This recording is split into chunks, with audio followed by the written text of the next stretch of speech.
Chapter 1. The Ship Comes Home.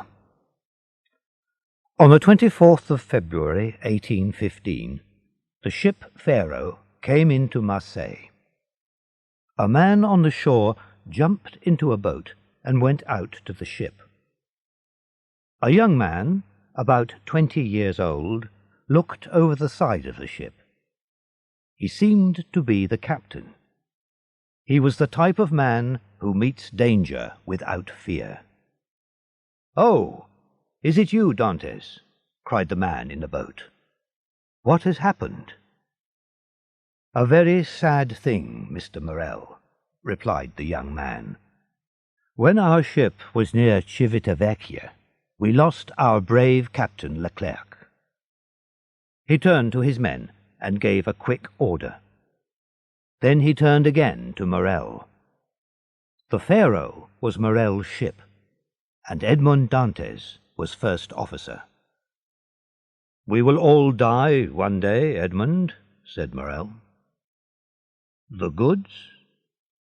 "They are safe, Mr. Morel. Now, come on board. Here is Danglars. He does all the buying and selling. I must look after my ship." Morel climbed quickly onto the ship and met Danglars. Danglars was about 25 years old. Nobody on the Pharaon liked him. "Well, Mr. Morel," said Danglars, "you heard about the sad death of Captain Leclerc." "Yes. He was a brave and good man." "And a good seaman. He was old and wise. A good ship's captain for Morel and Son," replied Danglars. "A young man can be a good captain too," Morel said. "Look at our friend Edmond. He works well." "Yes," Danglars. He looked at Dantes. He did not like him.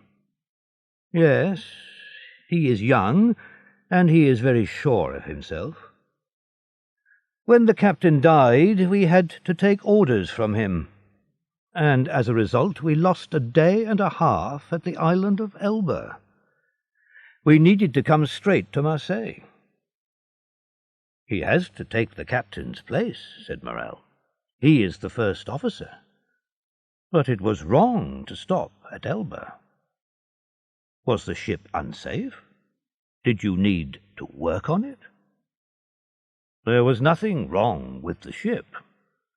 We stopped at Elba and went on shore. It was a holiday, not work." "Dantes," the ship owner called. "Come here, please." "In a minute, Mr. Morel," answered Dantes. He gave an order to his men. When the ship was safely tied up, Dantes came towards Morel. "The ship is now ready," he said. "Can I help you, sir?" Danglars took a few steps back. "Why did you stop at the island of Elba?" asked Morel. "I don't know, Mr. Morel. It was Captain Leclerc's last order. He gave me a letter for Marshal Bertrand." Morel took Dantes' arm and pulled him close. "And how is Napoleon?" he said quietly. "He seemed very well." "You spoke to him?" "No." "He spoke to me," said Dantes. "He asked, 'When did you leave Marseilles? What goods are on board?' He was very interested. Perhaps he wanted to buy the ship." "I am only the first officer," I said. "The ship belongs to Morel and Son." "Ah," he said, "I know them. The Morels have owned ships for many years. But there was a Morel who was a soldier. He fought with me at Valence." "True," cried Morel happily. "That was Policar Morel, my uncle. He was a great soldier, a captain. Dantes, my uncle, will be very happy about Napoleon. It will bring fire into the old soldier's eyes. You were right to stop at Elba, Dantes." But don't tell people about the letter for Marshal Bertrand, and about Napoleon. You will get into trouble." "Why?" asked Dantes. "I don't know what was in the letter. Napoleon only asked me simple questions. Anyone can answer questions like those." "My dear Dantes," said the owner, "are you now free?" "Yes, Mr. Morel," Dantes replied. "Can you come and have dinner with me?" "Thank you, Mr. Morel, but I must visit my father first." "Visit your father, and then come to my house." "Thank you again, Mr. Morel, but there is another person that I must see." "True, Dantes, I forgot. Of course, the beautiful Mercedes. She came to see me 3 times. She wanted news about the Pharaoh."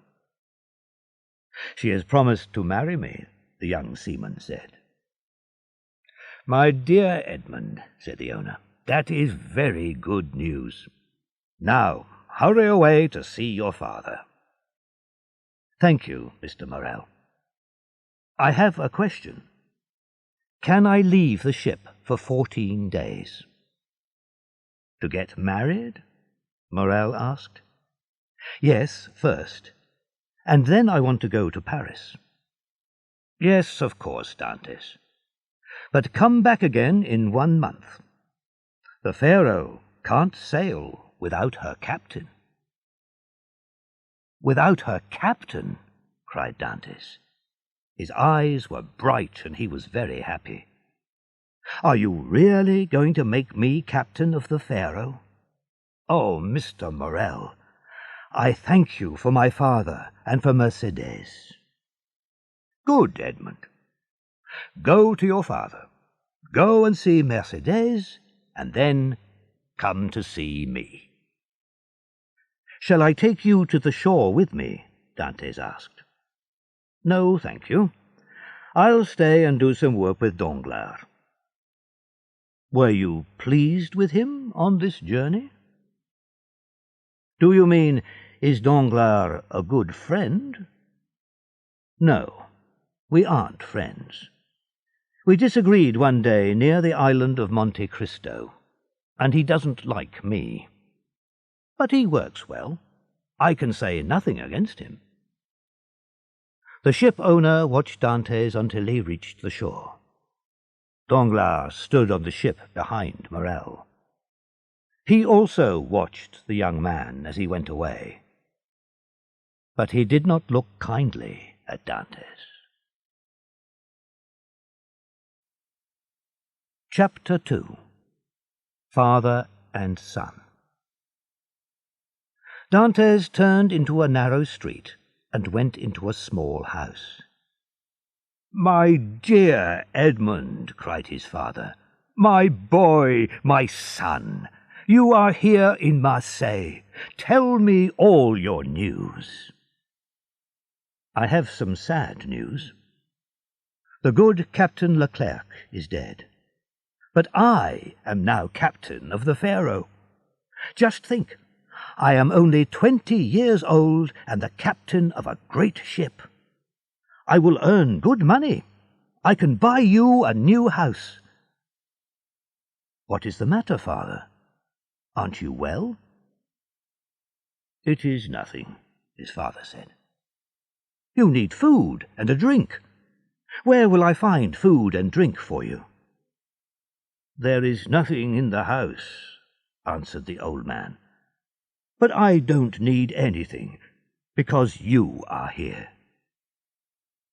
"When I left 3 months ago, I gave you plenty of money," Dantes said. "Yes, but I paid some money back to our friend Caderousse. He asked me for it."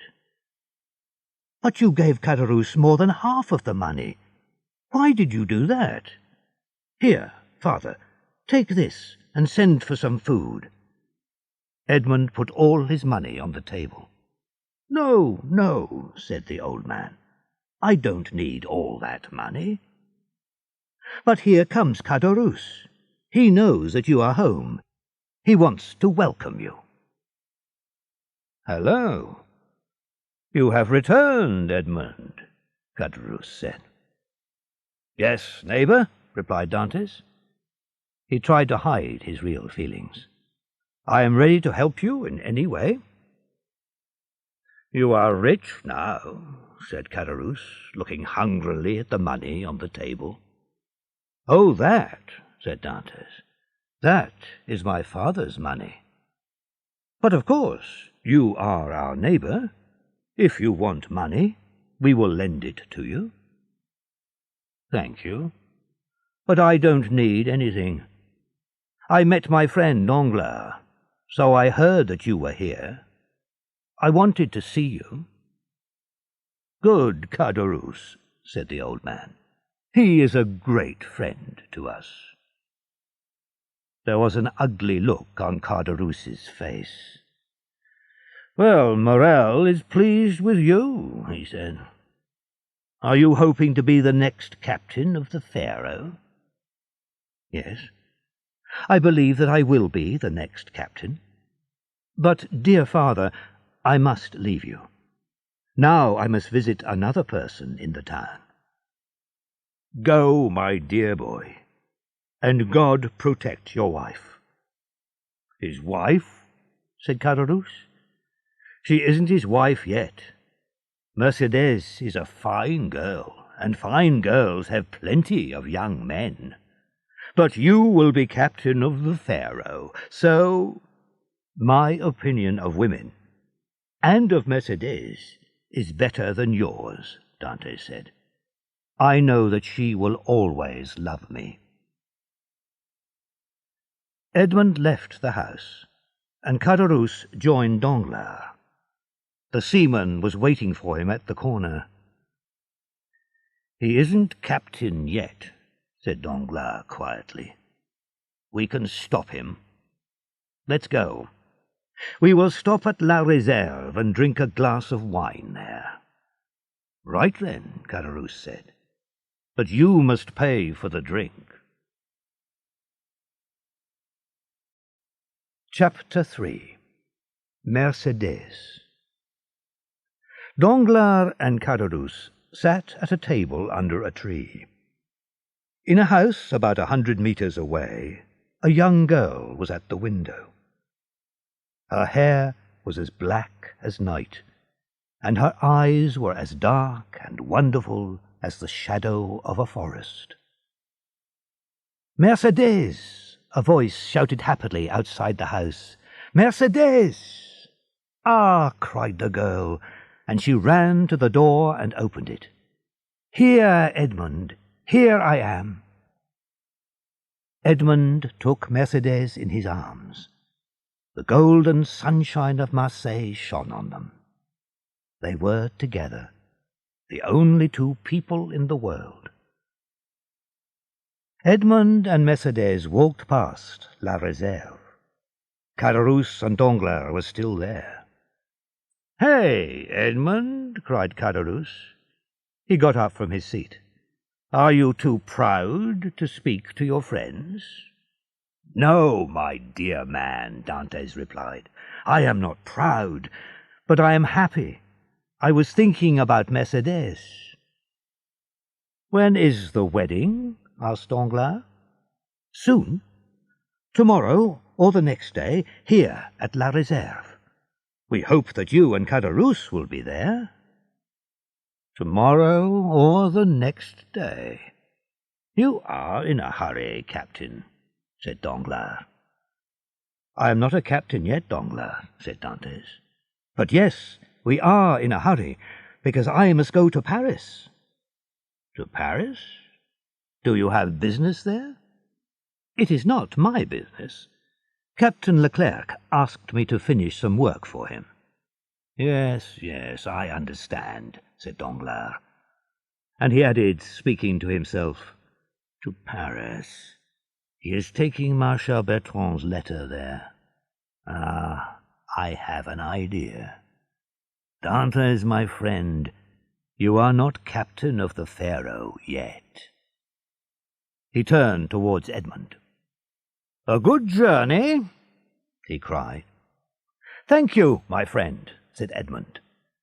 And the two lovers continued on their happy path. "Boy," shouted Danglars, "bring me a pen and paper." "It is a strange thought," said Caderousse. "You can kill a man with a knife, but you can also kill him with that pen." "I will tell you what I am going to do," said Danglars. "Dantes has just returned from a journey. He stopped at the island of Elba. We are going to send a letter to an officer of the government. We will write that Dantes is working for Napoleon. He wants to bring Napoleon back as ruler of France." Danglars wrote, using his left hand. "A friend of the king has information for the king's officers. Edmond Dantes, of the ship Pharaon, brought a letter from Elba to the followers of Napoleon in Paris. You will find the letter in his coat, or at his father's house, or in his room on the ship." He put the letter in an envelope and wrote a name on it, Villefort. "So, I have done it," Danglars said. "Yes, you have done it," said Caderousse. "But it is a dirty piece of work." He put out his hand to take the letter. The cooks at La Réserve prepared a wonderful meal for the wedding. Many of the men from the Pharaon were there, and other friends of Dantes. "Shall we start?" asked the sweet, silvery voice of Mercédès. "We must go to the church." Everyone in the party stood up and began to form a line. Suddenly there was a loud noise. A man knocked on the door and shouted, "Open this door, in the name of the law!" An officer came in. There were 4 soldiers with him. "Where is Edmond Dantes?" "That is my name," said Edmond. "Why?" "I can't tell you. Someone will tell you the reason later." "Don't be afraid, my good friend," said Dantes. "They are making a mistake. That is all, I'm sure." Dantes went into the courtyard with the soldiers. "God go with you, my dearest," cried Mercédès. "And with you, sweet Mercédès. We shall soon meet again." Chapter 4. The Judge. Villefort, the judge, took a paper from one of the men. He said, "Bring in the prisoner." Dantes came into the room. "Who and what are you?" Villefort asked. "My name is Edmond Dantes," the young man replied. "I am an officer of the Pharaon, one of Morel's ships." "Your age?" 20. "Where were you when the soldiers came?" "I was at my wedding." Dante's voice was full of tears. Earlier in the day he was so happy, and now... "It is sad that this man missed his wedding," thought Villefort. But he continued, "Do you work for Napoleon?" "I wanted to join one of his ships, but he lost power." "People think that you are a dangerous man. They say you want to bring Napoleon back to power." "Me? Dangerous? I am only 20. I don't know about things like power. I love my father, I love Morel, and most of all, I love Mercédès. That is all that I can tell you. Have you any enemies? Enemies? Said Dantes. Only important men have enemies. I am not important. True, you are only 20, Villefort said. But you will soon be captain of a ship. You are marrying a pretty girl. Does someone hate you because you are so lucky? Perhaps. I don't know. You know men better than I do. I received this letter. Do you know the writing? Dantes read it. A cloud of sadness passed over his face. No, I don't know the writing. But the writer of this letter is a real enemy. Now, said the judge, answer me. Are the words in this letter true? No, Dantes replied. I will tell you the facts. Captain Leclerc became ill soon after we left Naples. On the third day, he was very ill. He called to me and said, "Promise me something. It is very important." I promised. After my death, you will become captain. Go to Elba and ask for Marshal Bertrand. Give him this letter, and he will give you another letter. He will tell you where to take it. That is what Captain Leclerc said. And what did you do then? The judge asked. I agreed. Leclerc was dying. On a ship, the last request of an officer is an order. I reached Elba, and I went on shore alone. I gave the letter to Marshal Bertrand.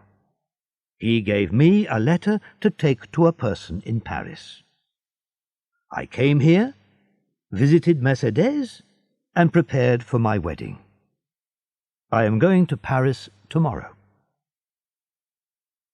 Ah, said Villefort. Perhaps you were unwise, but you followed the last orders of your captain. Give me the letter that you brought from Elba. Promise to see me again if I call you. You can go back to your friends now. I am free, then? Said Dantes happily. Yes, but first give me the letter. You have it already. The soldiers took it with some other letters. They are on the table. Stop, said Villefort as Dantes took his hat. Whose name and address are on the letter? Noirtier, Heron Road, Paris. Villefort's face went white, and he looked afraid. Noirtier, he said in a weak voice. Noirtier? Yes. Do you know him? No, replied Villefort. I am a true follower of the king. I don't know men who want to destroy him. Noirtier wants to destroy the king? Dantes began to feel afraid. I told you. I didn't read the letter. I don't know what it says. Yes, but you saw the name on the envelope. Of course I read the name. I had to give it to Noirtier. Did you show this letter to anyone? Asked Villefort. No, I didn't show it to anyone, I promise you. Dantes looked at Villefort's face and was afraid. Villefort read the letter. Then he covered his face with his hands. Oh, the judge thought. Does he know what is in this letter? Does he know my real name? Does he know that Noirtier is my father? If he knows this, then I am in danger. He looked closely at Dantes. Then he said, "You cannot leave now. You must stay here for some time. I will try to make your stay as short as possible. The only thing against you is this letter." He took the letter from the table and went to the fire. "Look, I am burning it." "Oh," cried Dantes, "you are very kind." "Listen," said Villefort. "You know that I will help you. You will stay here until this evening. Don't answer any questions. Don't say a word about this letter. And don't say the name of Noirtier." "I promise." Villefort called out, and a soldier came into the room. "Follow this soldier," Villefort told Dantes. The door closed, and Villefort fell into a chair. "Oh, my father, if people hear about this letter, it will be the end for me. I must make sure that nobody knows about it."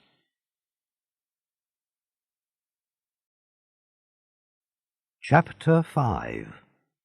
The Prison. The soldier took Dantes to a small room. Then, at about 10 o'clock, an officer and 4 soldiers took him through the streets to the shore. They put Dantes in a boat. Then they watched him as the boat moved away. "What is happening?" Edmond thought wildly. "The judge was kind to me.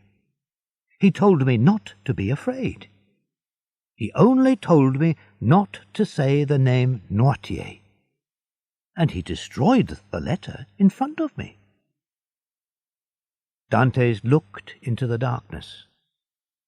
They were going out to sea. They were sailing away from everything that he loved. He turned to the nearest soldier. "Friend," he said, "please tell me where we are going. I am Edmond Dantes, a seaman, and a man who loves God and the king. Tell me where we are going." "You were born in Marseilles, and you are a seaman, but you don't know where you are going? Look!" Dantes stood up and looked in front of the boat. 100 meters away he saw the black and frightening shape of the rock where the Chateau d'If stands.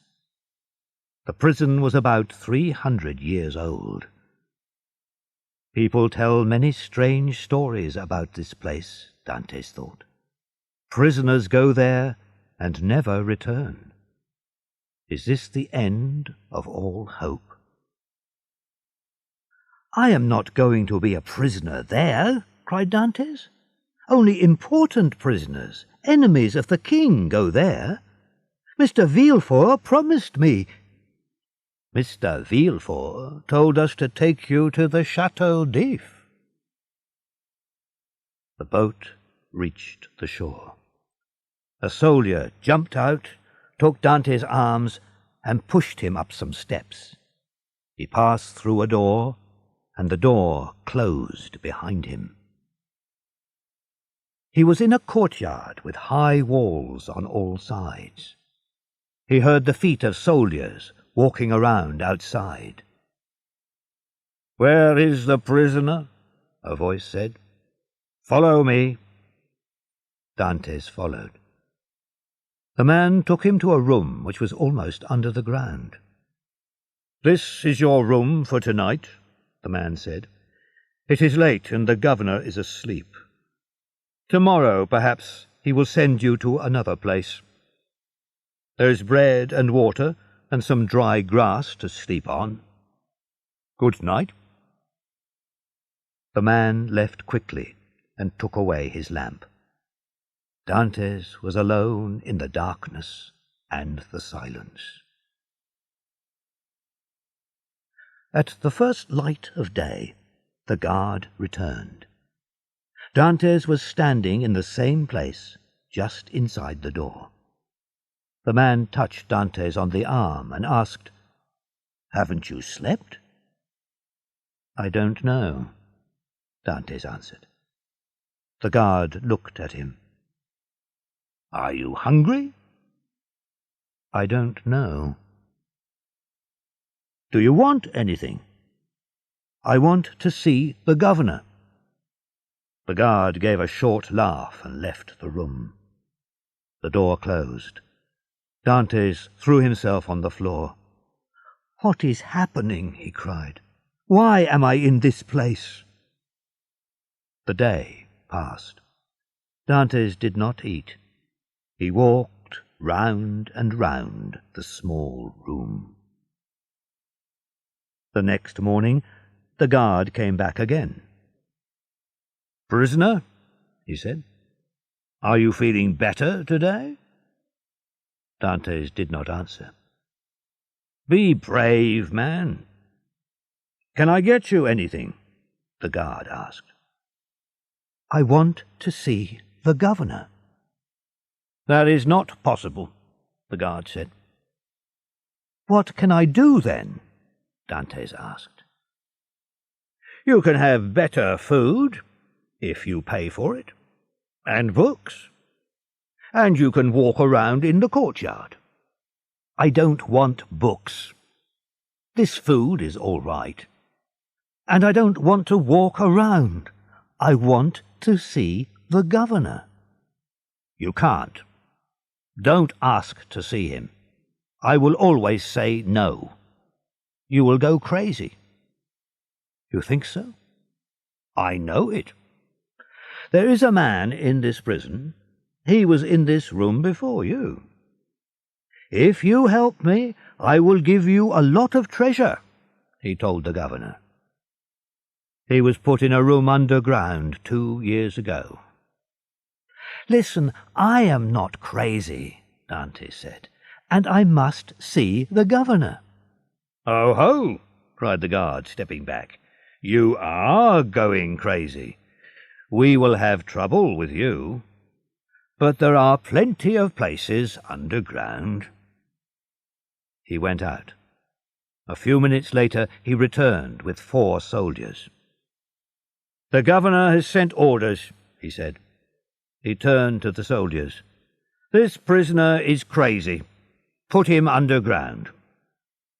The soldiers took Dantes' arms. He went quietly. They walked down 15 steps. Then the soldiers opened the door of a room and threw Dantes inside. The door closed, and Dantes walked around. He held his hands out until he touched the wall. Then he sat down in a corner. It was very dark, and he could see nothing. "The guard is right," he thought. "This place will make me completely crazy."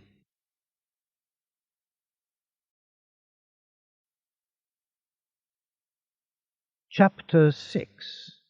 Underground. Time passed.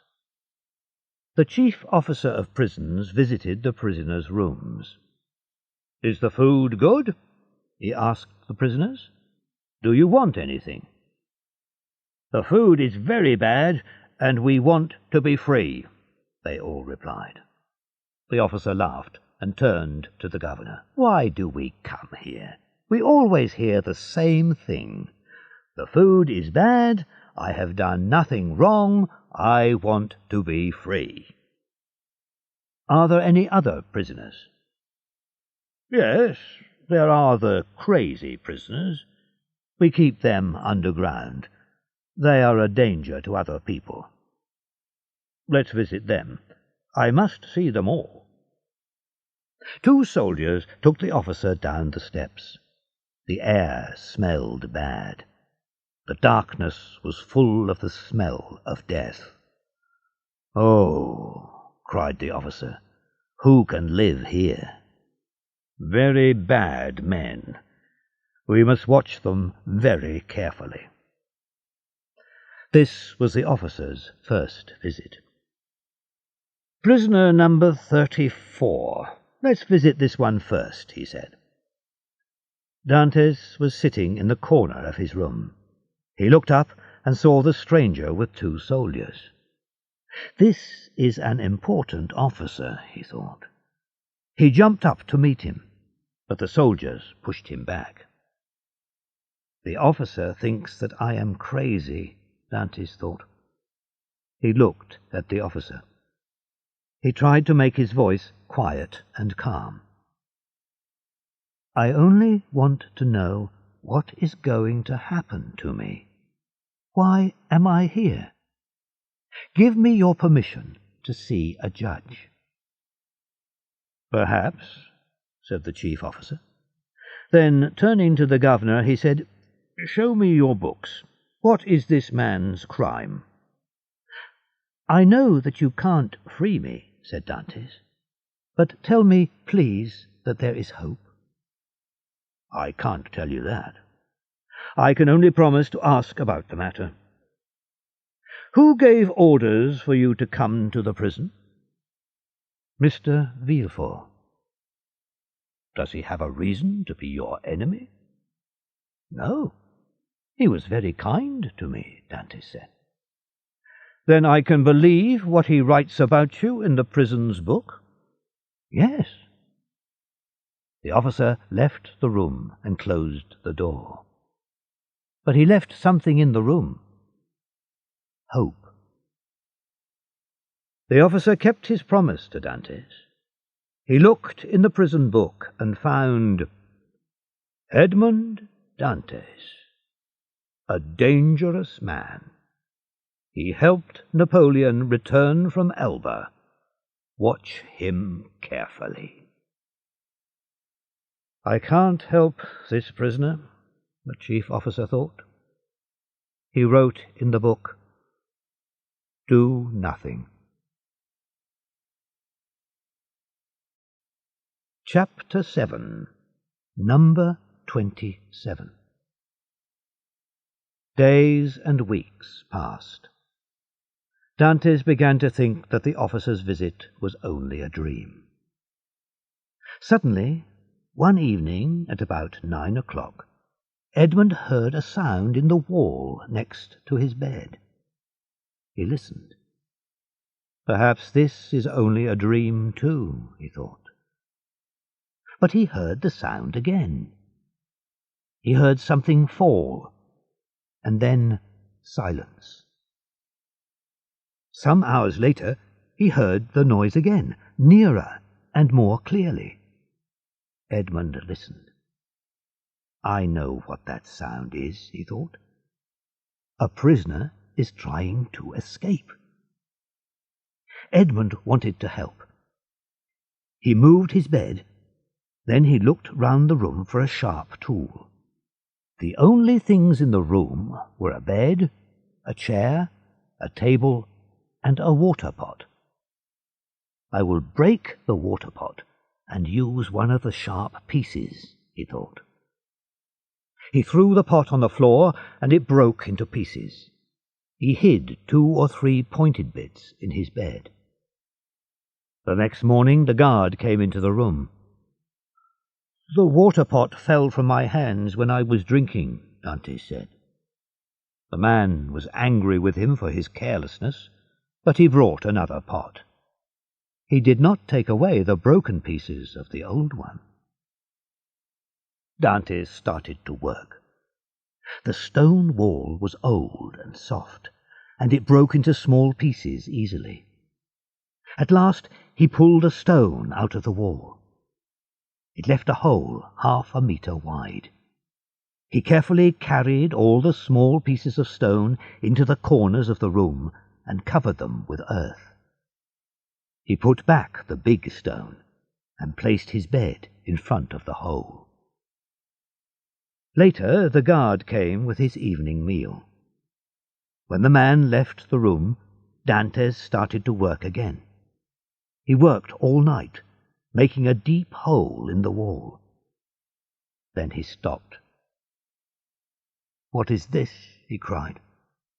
I can't cut through it or move it." It was a great piece of wood. Dantes could not make the hole deeper. "Oh, my God, he cried. "I want to die. I have lost all hope." "Who is the man who can talk at the same time about God and about hopelessness?" said a voice under the earth. Edmond got up on his knees. "Ah," he said, "a voice, the voice of a man. In the name of God, speak again." "Who are you?" said the voice. "An unhappy prisoner." "Why are you in prison?"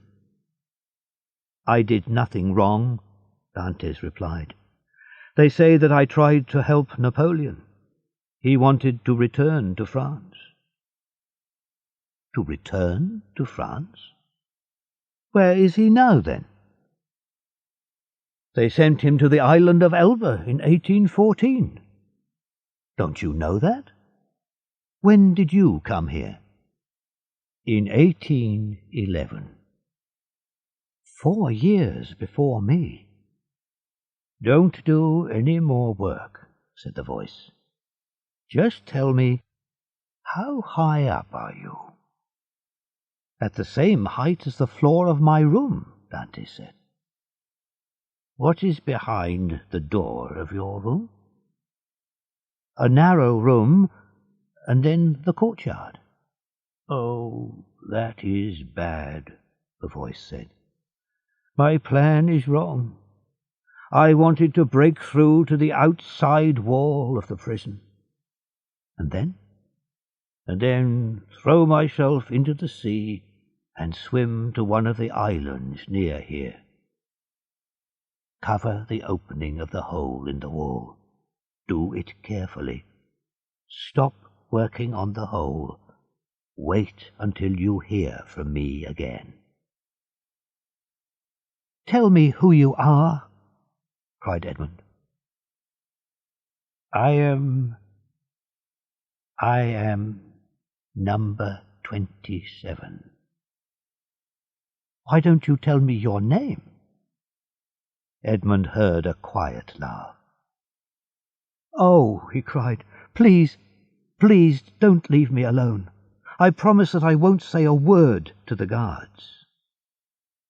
"I will talk to you again," said the voice. "Tomorrow."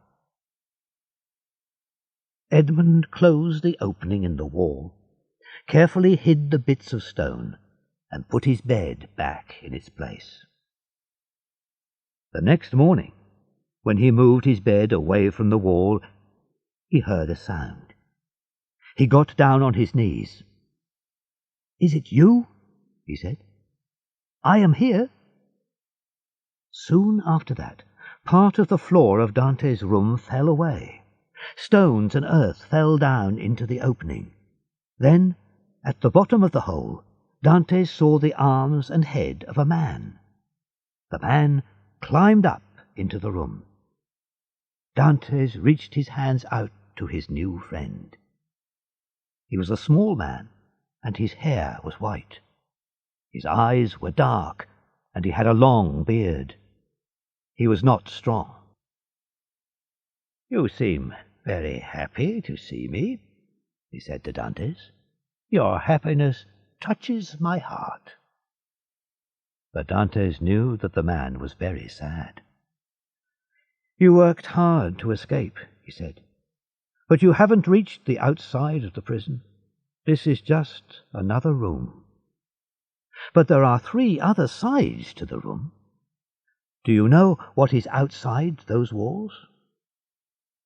"One wall is built against the rock. One is against the lower part of the governor's house. If we get out there, the guards will catch us.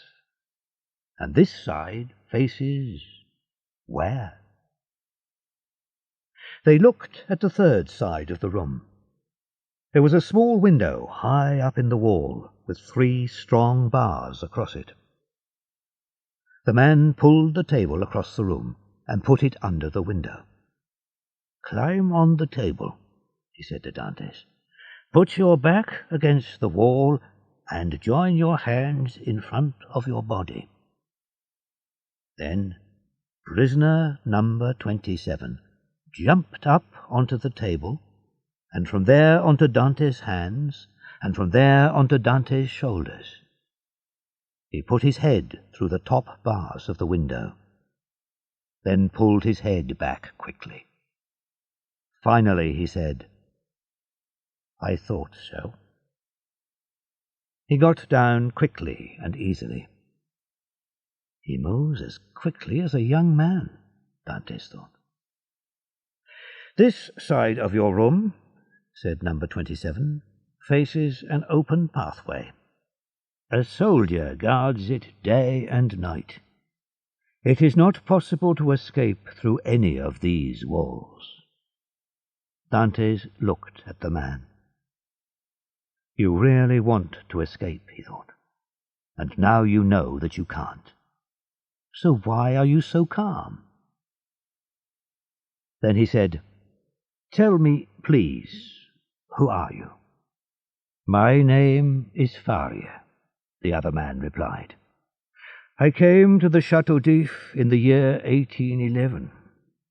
Before that, I was in the prison of Fenestrelle for 3 years. "But why are you here?" "As you know, there are a number of small countries in Italy. Each country has a ruler.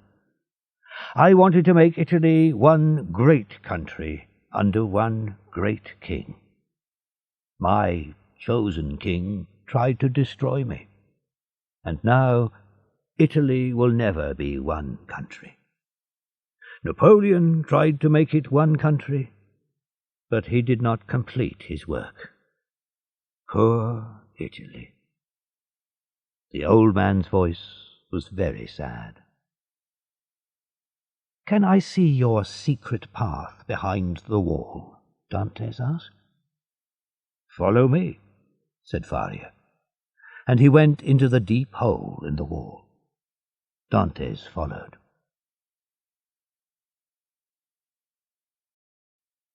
Chapter 8. Farriers' Room. The two friends passed easily along the underground path. Farriers pulled up a stone in the floor, and they climbed into his room. Dantes looked around. "There is one thing that I still don't understand," he said.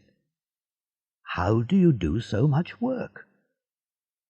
"I work all night." "At night? Do you have cat's eyes? Can you see in the dark?" "No, of course not. But God has given man a mind. With it we can make what we need. I made a lamp for myself. I get the oil from my food, and it burns very well." They sat and talked. Farriers' words were clever and wise. Sometimes Dantes could not understand them. "You are very wise. Will you teach me?" Dantes asked. "I don't want you to get tired of me. A clever person doesn't want to talk to a person who knows nothing. Teach me, and then the hours will pass more quickly for you." Dantes learned new ideas from Farriers very quickly and easily. He learned about the history of the world and the English language and many other things. Time passed. Dantes was much happier, but Farriers' health was not good. One day Farriers was in Edmond's room. Edmond was working on the secret path between their rooms. Suddenly Edmond heard Farriers cry out in pain. He hurried to him and found him in the middle of the room. His face was as white as death. "What is the matter?" cried Dantes. "Quick," replied Farriers. "Listen to me." Dantes looked at Farriers' face and was afraid. Farriers' eyes were dark, and there were deep blue circles round them. His skin was very pale. "Listen," said Farrier.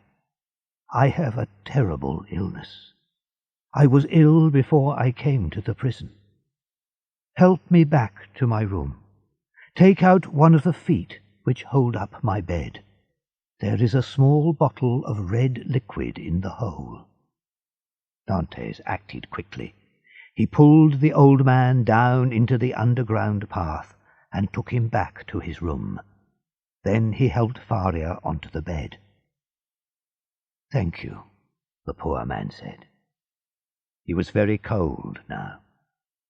"Now I must tell you about this illness. When it reaches its worst point, and not before, I pour a little of the liquid into my mouth." He stopped talking. The frightening greyness of death passed over his face. Dantes waited.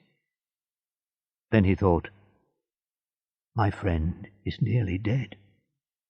He took Farrier's knife, broke open the bottle, and poured a little of the liquid into Farrier's mouth. And he waited again.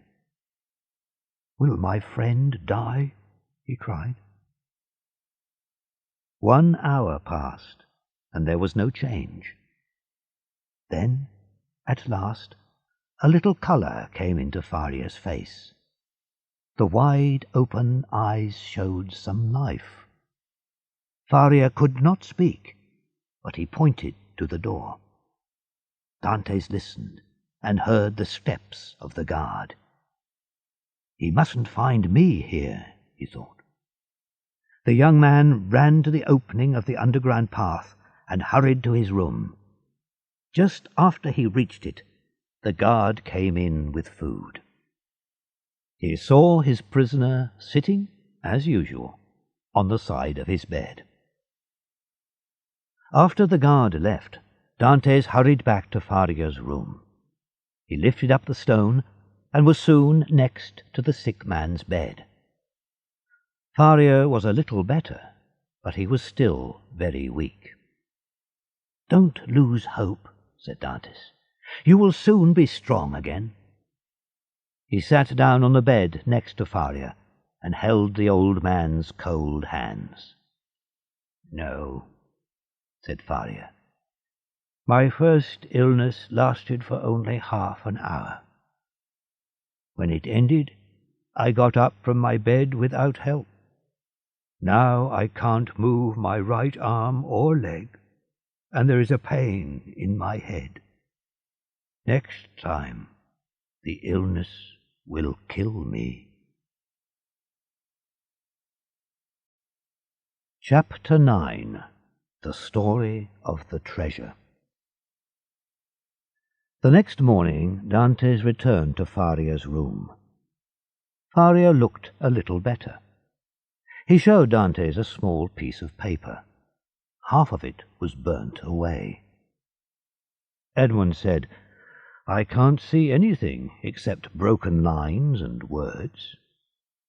"I know what the words mean," said Farrier. "But first I will tell you the story of this paper.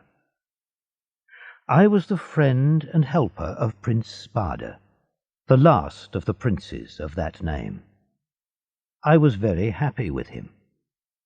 A long time ago, his family was very rich.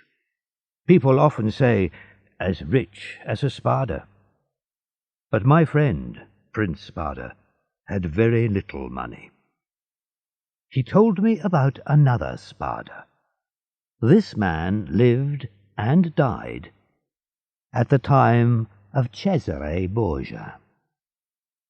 Cesare Borgia needed money for his wars, but the country was very poor. Finally, he thought of a plan. He asked 2 famous rich men, Rospigliosi and Spada, to dinner. Rospigliosi was very pleased, but Spada was a wise man. "Cesare Borgia wants my money," he thought. "He will kill me."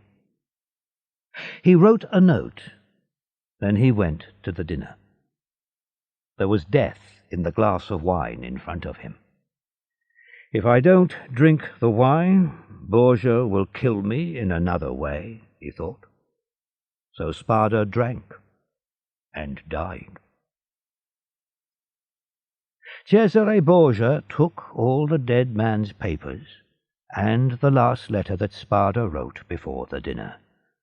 This said, "I give everything to my brother's child, all my money and all my books.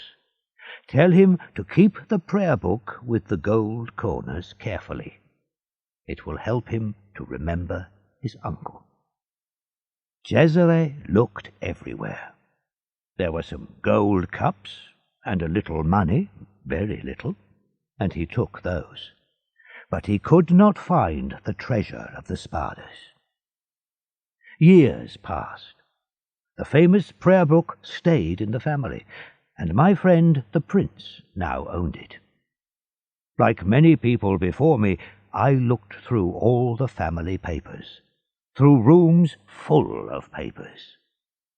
Where was the treasure of the Spadas? I found nothing. I read the history of the Borgia family. Cesare Borgia took all the Rospigliosi's money, true, but I found no information about the Spada treasure. I was sure that the treasure was still hidden somewhere. My friend died and left everything to me. He asked me to write a history of the Spada family. In 1807, a month before I became a prisoner, I was reading some papers. I fell asleep. It was evening when I woke up. The only light was from the fire. I felt for a piece of paper. I wanted to get a light for the lamp from the fire. I didn't want to burn any important papers, but I remembered a piece of plain white paper in the prayer book. I took it and put a corner in the fire. The fire began to burn the paper. Suddenly I saw yellow writing. I quickly put out the fire and looked at the paper. There were words on it. You could only read them when the paper was hot. I burnt a lot of the paper, but the last piece is in your hands." Dantes looked again at the yellow writing. "And now," said Farrier, "look at this." He gave Dantes a second piece of paper with broken lines of writing on it. Put the two pieces together. On May the 25th, 1498, Cesare Borgia invited me to dinner. He wants to kill me. He wants all my money. When I die, give everything to Guido Spada. It is hidden safely on the island of Monte Cristo. Guido knows the place because we visited it together. All my gold and money are there. Lift up the 22nd rock from the beach at the east end of the island. Find the steps that go underground. Break into the second room. The treasure is in the northeast corner of the room. Cesare Spada, May 25th, 1498. "Yes," Dante said, "I understand. But the writing on the second piece is different." "It is my writing," said Farrier. "I thought about it and completed the old paper. When I understood the words, I left immediately. But the government was afraid of me. When I went on board the ship, soldiers took me prisoner." Farrier looked at Dantes. "And now, my dear man," he said, "you know as much as I do. If we ever escape together, half this treasure is yours. If I die here, All of the treasure is yours. You are my son. You were born to me in this prison. God sent you to help a sad old prisoner." "Thank you," said the young man to Farrier. "But we will never have the treasure, because we won't leave this prison. My real treasure is your teaching and your wise words."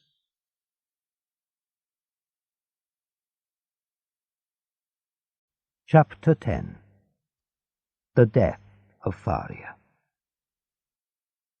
The days passed. Farrier talked about his treasure, and he thought about ways of escape for his young friend. "I am afraid that I will lose the letter," he said to Dantes.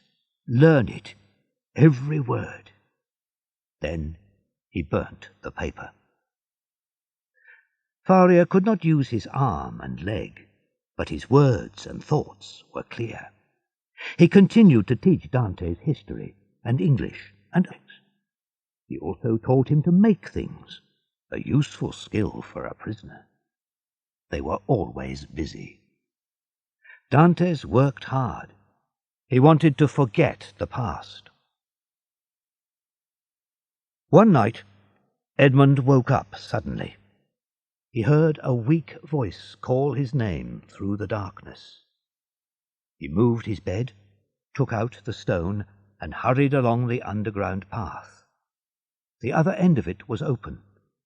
It was dark, but he saw the old, white-faced man holding on to the end of his bed in great pain. "Ah, my dear friend," said Farrier. "You understand, don't you? You know that the time has come." "Don't say that," cried Dantes. "I have saved you once. I will save you again." He quickly lifted up the foot of the bed and took out the little bottle. There was still some red liquid in it. "Look," he cried, "there is still some in here. Tell me what to do." "There is no hope," Farrier replied. "But you can try to save my life. Do the same thing, but don't wait too long. If I don't get better, pour the rest into my mouth. Now put me on my bed." Edmond took the old man in his arms and put him on the bed. "Dear friend," said Farrier, "you are good to me. You bring me great happiness. If you escape, go to Monte Cristo. Take the treasure and enjoy it. God go with you." Dantes waited, holding the bottle of liquid in his hand. When it seemed to be the right time, he poured a little of the liquid into Farrier's mouth. Then he waited. He waited for 10 minutes. Half an hour. Then he put the bottle to Farrier's mouth and poured in the rest of the liquid. Farrier moved. His eyes opened. He gave a little cry. Then silence.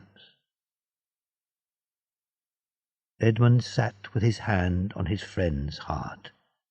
The heart became weaker and weaker, and then the old man's body slowly went cold. Dantes went down into the underground path and put back the stones behind him. He was lucky. A few minutes later the guard arrived. He went first to Dantes' room. Then he went on to Farriers' room with his breakfast and some clothes. What is happening in my friend's room? Dantes thought. I must know. He went down the underground path and heard the guards' cries. Other guards came. Finally, one of them said, the old man is gone to look for his treasure. I hope that he has a good journey. And now we can prepare him for his grave, another man said. Put him in a simple bag of plain cloth. That is enough for a grave at the Chateau d'If." Then there was silence. "Perhaps they have gone away," Edmond thought. "But I am not sure, so I can't go inside." After an hour he heard a noise. It was the governor, and there was someone with him. "Yes," said an unknown voice, "Farrier is dead." "I am sure that he is," the governor said, "but by the rules of the prison we must check." Dantes heard more footsteps. People went in and out of the room. Then he heard someone pull a large piece of cloth along the floor. There was another sound from the bed when somebody put a heavy weight on it. "In the evening," said the governor, "at about 10 or 11. "Shall we stay with the body?" "No, that isn't necessary. Lock the door." The steps went away, and the voices disappeared. Someone locked the door. Then there was silence, the deepest of all silences, the silence of death. Dantes lifted the stone. He looked carefully round the room. There was nobody there. He went in. Chapter 11. The Grave of the Chateau d'If. On the bed, Dantes saw a long bag of dirty cloth. The body of his friend Farrier lay inside it. Alone. I am alone again, Dantes thought. And then he stopped. He looked at the bag, and a strange thought came to him. Only dead people leave this prison. I can take the place of the dead. There was no time to think about it. Dantes opened the bag with Farrier's knife. He took the body from the bag and carried it along the underground path to his own room. He laid the body on his bed and pulled the bedclothes over its head. Then he kissed the cold face and turned it to the wall. "The guard will think that I am asleep," Dantes said to himself. He returned to Farrier's room, took off his clothes and hid them. Then he got inside the bag and lay exactly like the dead body. "I have made my plan," he thought. "Will the men discover me when they carry the bag outside? Will they find a living man, not a dead body? If that happens, I will cut open the bag from top to bottom with the knife. Then I will escape. If they try to catch me, I will use the knife. Perhaps they will put me in the grave and cover me with earth. It will be night. I only hope that the grave is not too deep." Another thought came to him. When the guard brings my evening meal at 7 o'clock, will he notice Farrier's body in my bed? But no, I am often in bed when the man comes. He just puts the food on the table and goes away again in silence. If he speaks to me this time, what will happen then? When he gets no answer, will he go to the bed? Dantes waited for the cries of the guard. But the hours passed, and the prison was quiet. Finally, Edmond heard footsteps outside. He must be brave now, braver than ever before. The footsteps stopped outside the door. There are 2 of them, Dantes decided. He heard them put down some wood. They are going to carry the body on that, he thought. The door opened. Through the cloth of the bag he saw two shadows come to the ends of his bed. Another man stood at the door with the lamp. He was a thin old man, but he is heavy. One man was lifting up his head. The other man lifted his feet. "Have you tied it on?" the first speaker asked. "Not yet. We don't want to carry unnecessary weight," the other man replied. "I can do that when we get there." Tied it on? Tied what on? thought Dantes. The men put the body on the piece of wood. Then they moved up the steps. Suddenly Dantes felt the cold, fresh night air. The men walked about 20 meters, then stopped and put the body down. One of them went away. Dantes heard the sound of his shoes on the stone. "Where am I?" he asked himself. "Here it is. I have found it." Edmond heard the man put a heavy weight onto the ground next to him. Then he tied the weight round Dantes' feet. "Is that tied carefully?" asked the other man.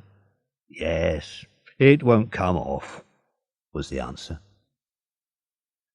The men lifted Dantes up again, and they began to walk. Now Dantes heard the sound of waves against the rocks. "We are finally here," said one of the men. "Don't stop yet," said the other man. "You know very well that the last one fell on the rocks. Don't you remember that the governor was angry with us?" They went 5 or 6 more steps. Then they lifted Dantes by his head and by his feet. "1," said the men, "2, 3, and away!" They threw Dantes into the air. He was falling. A heavy weight pulled him quickly down. Finally, with a great noise, he fell into the cold water. When he hit the water, he gave a cry. Then the water closed over him. "They have thrown me into the sea," Dantes cried to himself. "They tied a big stone to my feet. It is pulling me down to the bottom of the sea. This is the grave of the Chateau d'If. The sea." Chapter 12. The Young Amelia. Dantes was wise. He kept his mouth shut after that first cry of surprise. In his right hand he still held the knife. He quickly cut open the bag, got one arm out and then his body. The stone pulled him down, and he felt very weak, but he reached down and cut the stone free. Then he swam quickly to the top of the water, and the stone fell to the bottom of the sea. Dantes felt the night air on his face. He began to swim under the water because he did not want the guards to see him. When he came up again, he was nearly 100 meters from the prison. Above him he saw a black and stormy sky. In front of him lay the great black sea. Behind him, blacker than the sea, blacker than the clouds, stood the Chateau d'If. It was a large and terrible place. The rocks around it seemed to reach out to take him back. And on the highest rock there were 2 men holding a lamp. "They are looking at the sea," Dantes thought. "Perhaps they heard me shout." He went down again under the water and stayed there for a long time. When he came up again, he could not see the light. He began to swim out to sea. He swam for hours. He was trying to reach an island. In 2 or 3 hours, he thought, the guard will go into my room. He will find the body of my poor friend. He will look for me and not find me, and then he will call for help. The soldiers will discover the underground path. They will question the men who threw me into the sea. They will send boats of soldiers to find the escaped prisoner. Everyone will search for a hungry man without clothes. Soldiers will look for me in Marseilles, and the governor and his men will search for me on the sea. I am cold. I am hungry. I have lost my knife. Oh, my God, help me. Oh, help me. After Dantes said this prayer, he looked towards the Château d'If. He saw a small ship coming out from Marseilles. It was moving quickly out to sea. It came near him. He shouted and waved his hand. The ship turned towards him and let down a boat. There were 2 men in the boat. Dantes began to swim to it, but he was too weak.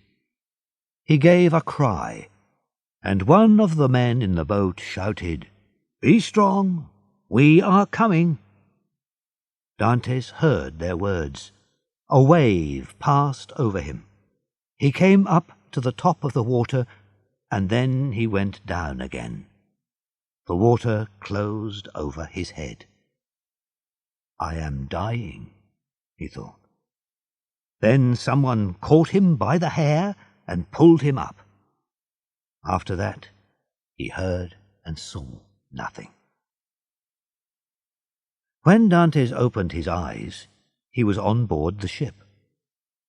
Where are we going? He thought. He looked out through a small window.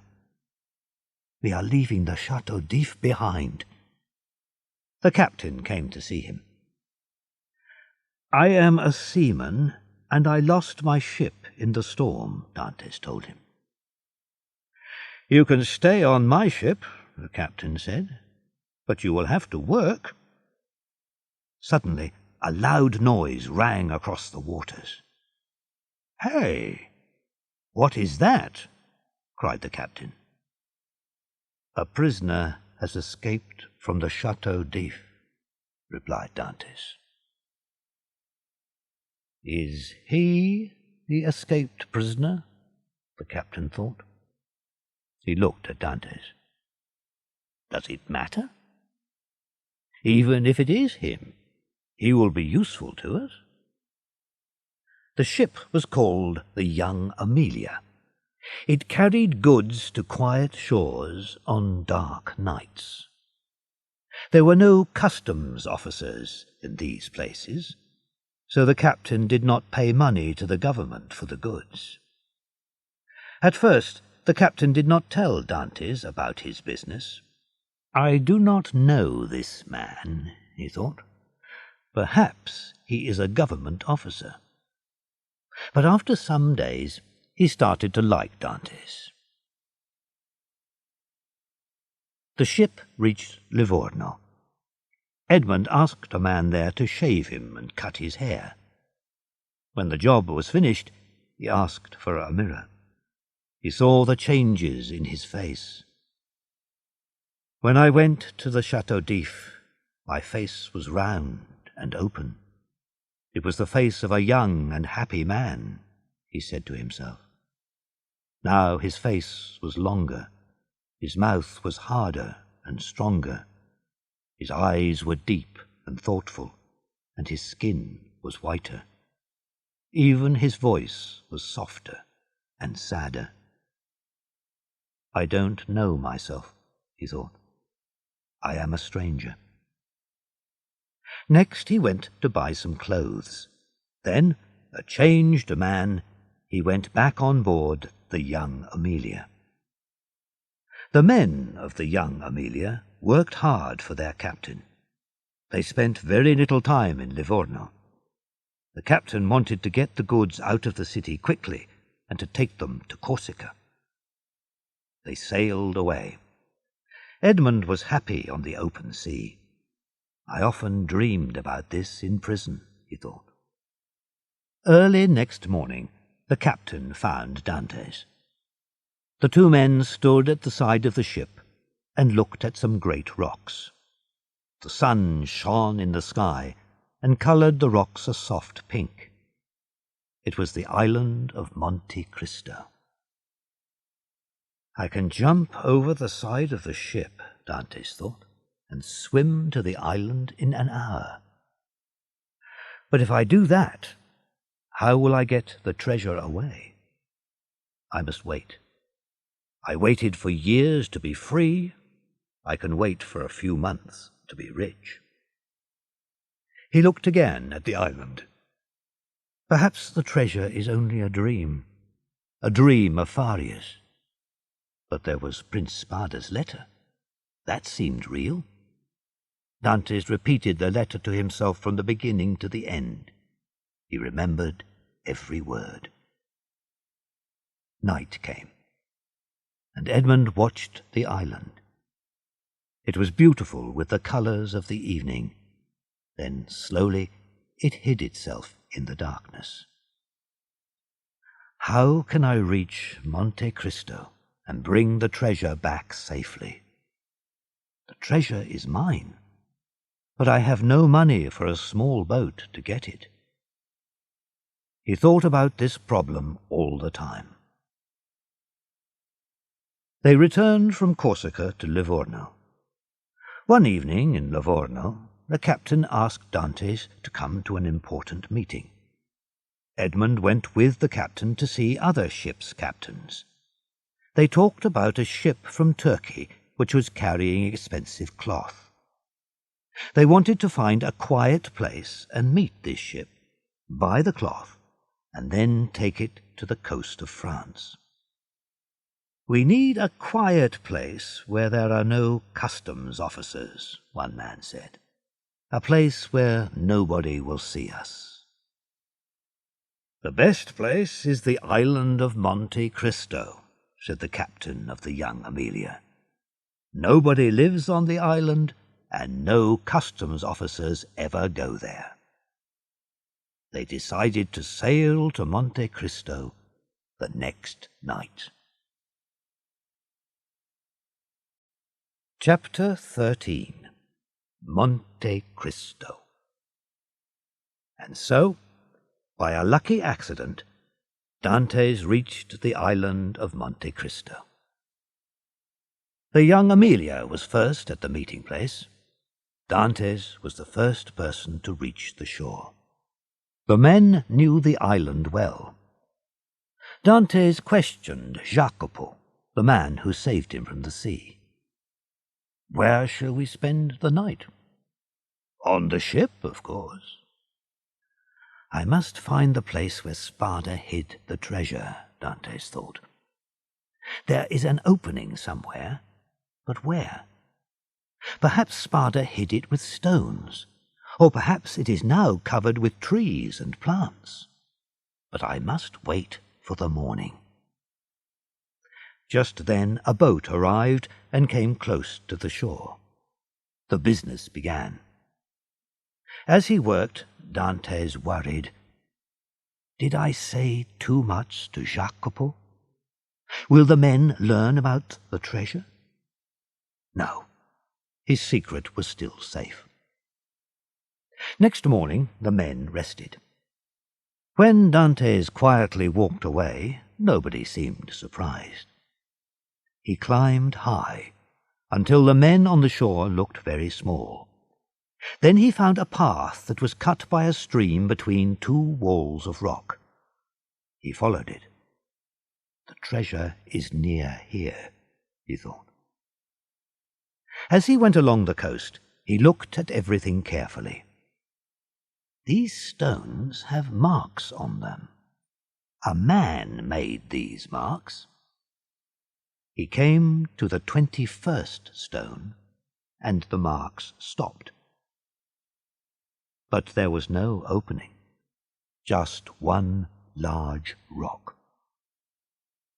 "This rock is so big, I don't think anybody can move it. It is too heavy. I must start again." And he turned and went back to his friends. The men on the shore were cooking a meal. They were sitting down to eat when they saw Dantes. He was jumping from rock to rock towards them. All eyes turned to him. But then they saw him fall. They all ran to him, but Jacopo reached him first. Edmond was not moving. "Is he dead?" Jacopo thought. After some time, Dantes opened his eyes. "My knee hurts very badly," he said, "and my head and my legs feel heavy."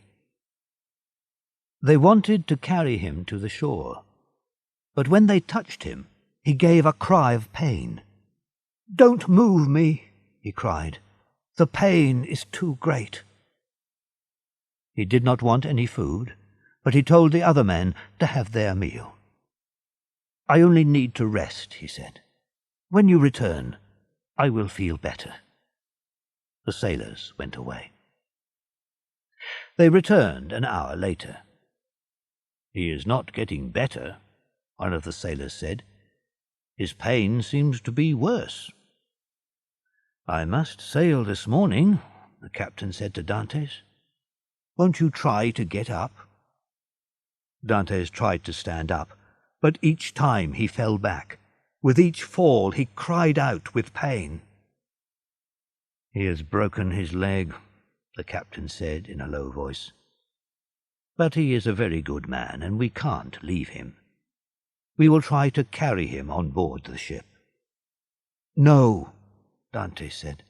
"The pain is too bad. Don't move me. Leave me here." "No," said the captain. "We won't leave until evening. I don't want people to think that we left a good man like you on this empty island." But Dantes told him to go. "No, no," he said to the captain. "I was stupid, and I must suffer for my mistake. Leave me a small amount of food and an axe. I will build myself a hut." The captain turned towards his ship. It was waiting just off the shore, ready for sea. "What shall we do?" he asked. "We can't leave you here, but we can't stay." "Go. Please go," cried Dantes. "We will be away for more than a week," the captain said. "Then we will make a special journey to get you."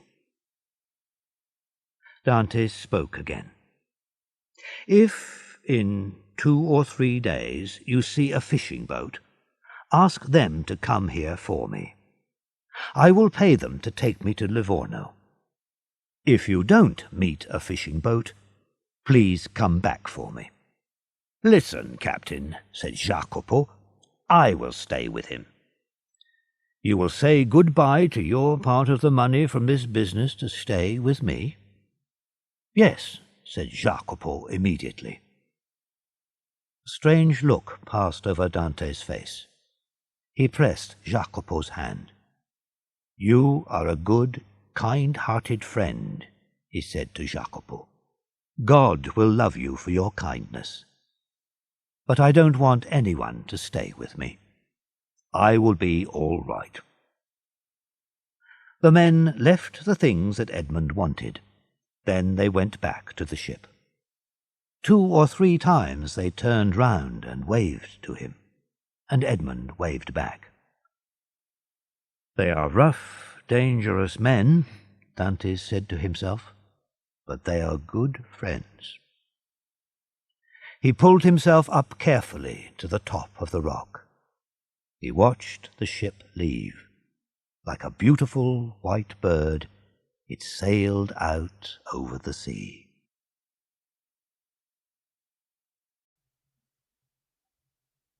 Chapter 14. Treasure. Edmond climbed carefully down from the rocks. I didn't really fall. I wanted the men to leave me here. I don't want to fall and hurt myself now, he thought. He followed the line of marks on the stones again. They started from a small place on the shore. Only a small ship could land there. But Spada's boat landed here, Dantes said to himself. The marks ended at the large round rock. But, thought Edmond, how did Prince Spada lift this heavy rock into this place? 20 men couldn't move a rock like this. Suddenly, a thought came to him. They didn't lift this rock into its place. It fell here. He jumped from the rock to look at the ground above it. Somebody cut a path here and moved the rock down it. They put a large stone here to hold it in its place. Now the stone is almost hidden by the grass. But the rock does not fit perfectly. The holes are full of small stones and earth. Dantes cut away these small stones at the top, and after 10 minutes he put his arm into the hole. He took his axe and cut wood from a strong tree. Then he put one end of the wood into the hole and pulled on the other. The rock moved. Again he pulled. The rock moved from its place and then fell back again. Dantes rested. He gave a last strong pull. The rock fell down the hill into the sea. In the place of the rock, Dantes saw a large square stone with a ring in the centre of it. He felt weak, so he waited for a minute. Then he put the wood into the ring and lifted the stone. He saw steps going down into the darkness of an underground room. But there was some light down there, and the air was fresh. Both the light and air came in through small holes in the rock above his head. Dantes looked into the corners of the underground room. There was nothing in them.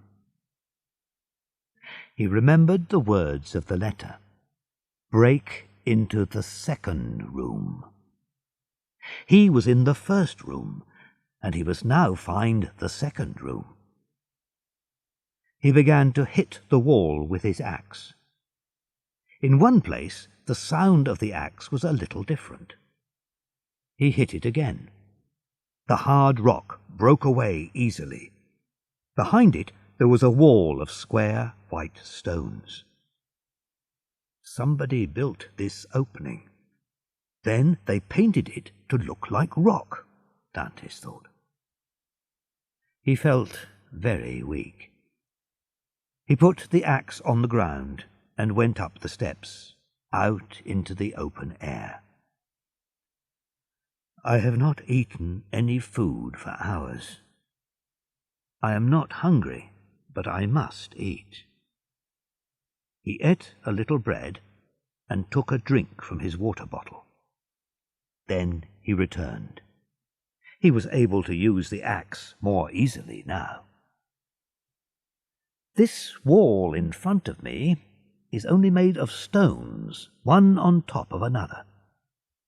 He pulled them off, one by one. Finally, Dantes broke the wall into the second room. It was smaller and darker than the first one. He waited for fresh air to fill the room. Then he went in. There was a dark corner to the left of the opening. He looked round this second room. If there is treasure, he thought, it is hidden in that dark corner.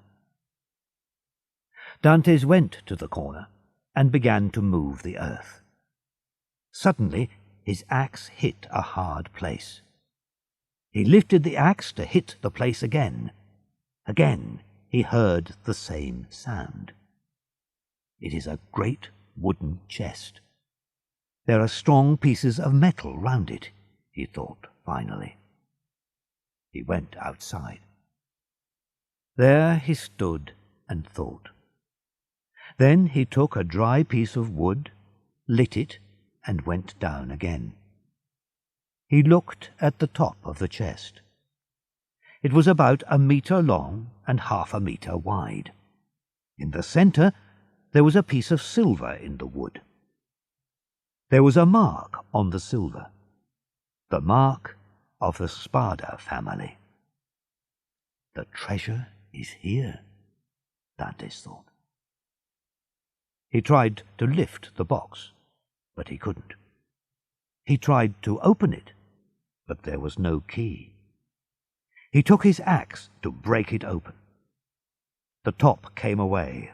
The wood was old and soft. There were 3 smaller boxes inside.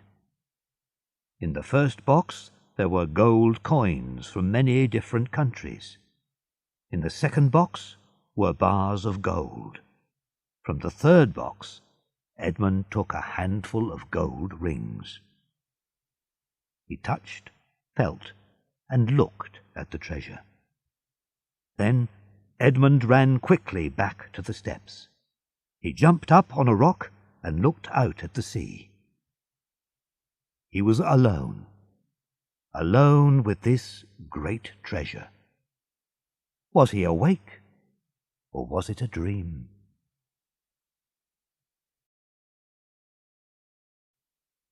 Chapter 15.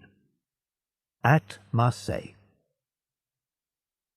The next morning Dantes climbed to the top of the highest rock. He looked for houses and men on the island, but there were none. It really was an empty place. He returned to the treasure place and went into the second room. He took gold and some coins and hid them safely in his clothing.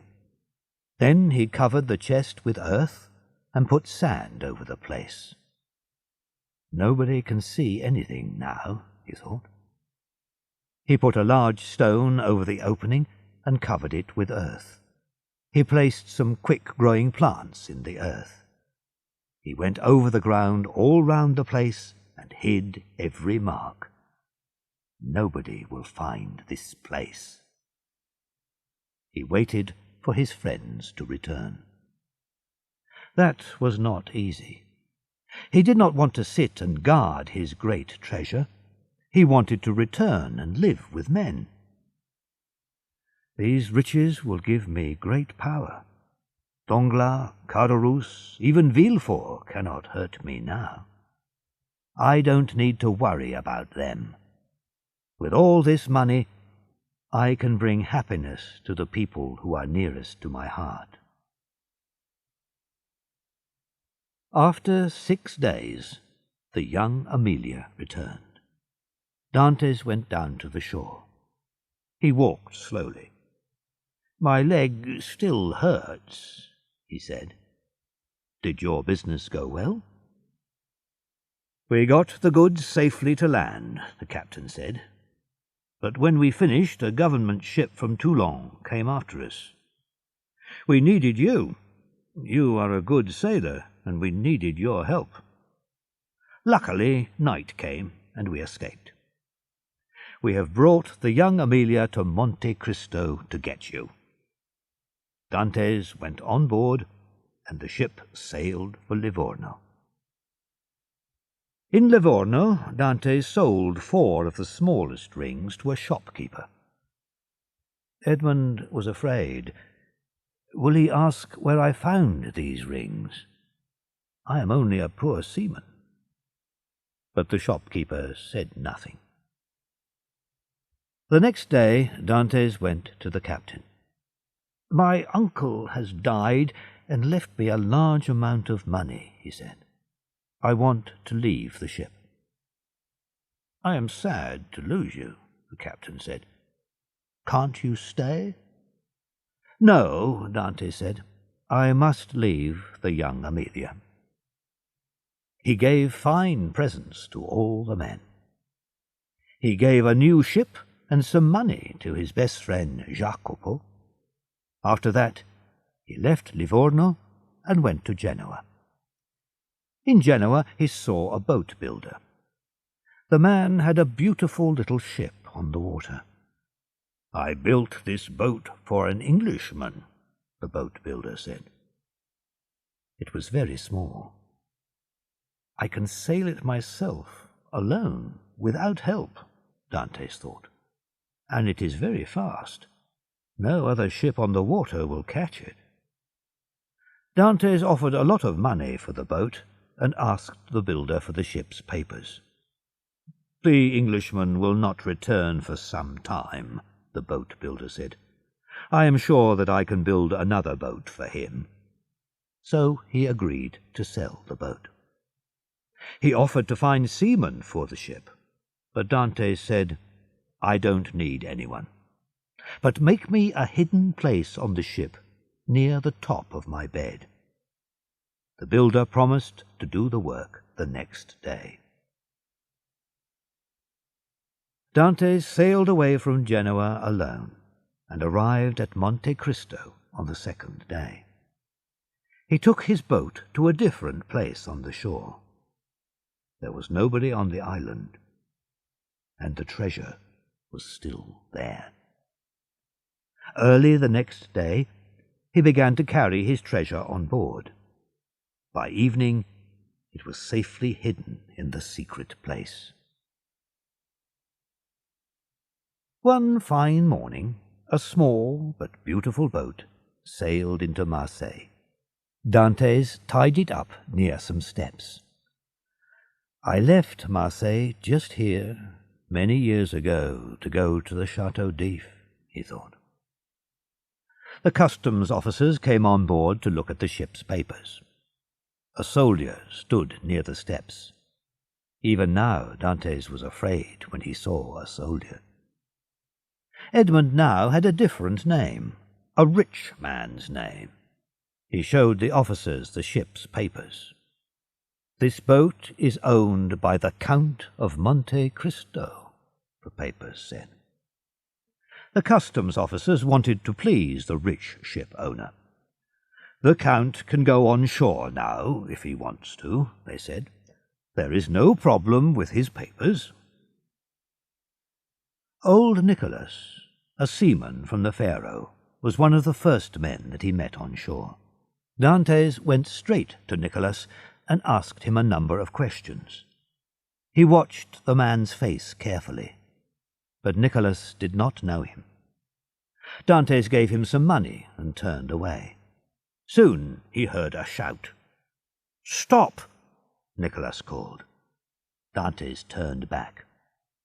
"This coin is gold, not silver," said the good man. "It is too much." "Yes, my good man," said Dantes. "I made a small mistake. Thank you for telling me. Here, take this second gold coin." Nicholas was surprised. He could not speak. Dantes continued on his way. Every tree, every street brought back memories of the past. He walked until he saw his father's house. The door was shut, but from inside he heard the sound of quietly moving feet. Then there was a silence that was broken by a weak cry of pain. Someone said very softly, "Yes, soon, very soon now, but you must be strong." Dantes put out his hand to open the door, but his hand fell back to his side. He could not move. "But I tell you, he is here," said the weak voice again. "Go and call him in. Try to get a little sleep now. Perhaps when you wake I tell you, he is here. I saw him come up the street. I saw him stand and look up at this window with his dear eyes. He has changed. Tell him to come quickly. Tell him that death is waiting at my side." The voice grew stronger. "Open the door, I say, and bring him in." There were footsteps. The door opened slowly, and Mercedes stood there. She saw him. At first she did not know him. Then she fell forward with a cry. "It is you!" she cried. Then taking his hand, she pulled him into the room. "Come quickly, he wants to see you." The old eyes looked up at him, dark and beautiful, with a last silent look of love. Then the eyes closed. "Kiss me," he said. "Hold me in your arms, Edmond. Death, you can come and take me now." Napoleon returned to France in 1815. Danglars left the country, and nobody saw him again. "Caderousse is still alive," said Mercedes, "but he is very poor." "Look," said old Nicholas to a soldier standing by the steps. Far away on the Mediterranean Sea there was a white sail. "He is gone," said old Nicholas. "That rich count?" "Yes, I saw him go," replied the soldier. "And her?"